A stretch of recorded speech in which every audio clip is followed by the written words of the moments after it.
Hello again. Few more thoughts on compliance. And now in the perspective of nations trying to be compliant, for example, through climate agreements. And so these can be nations, capitals and cities and regions that have made a promise and a commitment to carbon neutrality, being just one of those agreements that are considered most important. And so Europe is going to be carbon neutral by 2030, some nations 2040, others, but in general 2030 is the goal. And so we better be doing all things right if we're going to be there by 2030 in just a few years. This has been coming for a very long time, but most nations or all nations are finding this journey to be very, very difficult. And one thing that those who have made the best attempts or most amount of effort are finding that the closer to the target they get, the heavier it becomes. Okay, so think of that. But I want to give you a little perspective that is very important in my work and the way we approach these sort of situations and negotiations for the contracts that that countries make between themselves. So there are different kinds of economies, different economic makeups. So just the very simple one is, let's take a raw material economy. There is not a lot of value-added products. It's just mostly selling raw materials. So you see there's a little bit cheaper labor, right? Innovation is not natural in these economies. They tend to be extractive. And there is just less money to build. So customers cannot afford the utility prices. So think energy, water, digital at the least, let alone material management. That's very critical to the circular economy, which is critical to achieving those goals.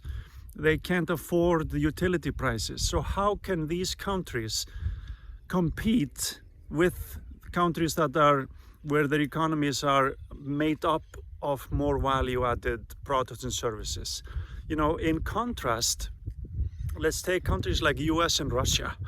Those big powers are not really, think of why they are so slow to the table and why they won't make the same commitments and why they falter on the way.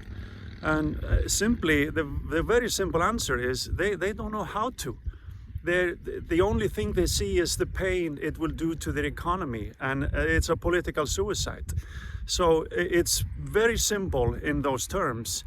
But in my experience, and I really want to share this with you, is that this is absolutely possible for any nation. It doesn't happen overnight, but the solution is not in billions or trillions of euros or dollar investments. It's just about having bigger perspective when we make decisions. And it's really as simple as that. And that's what I dedicated my life to, is to find these answers, to create the tools with my team, of course, to help these solutions. And that's part of why I am here in Iceland and in Europe today. We've done this in the US and we've done this in Europe. But those are perspectives that do not naturally come up in conversations and when we are defining what success means in every space, like carbon neutrality. That is a goal that the approach we're taking is, just think about this, is about being a little bit less today than we were yesterday, and then a little bit less bad tomorrow than we are today.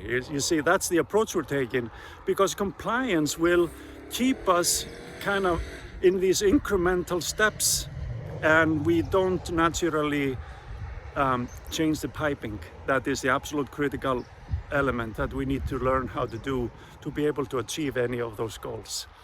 All right, thanks for being with me today, guys. See ya.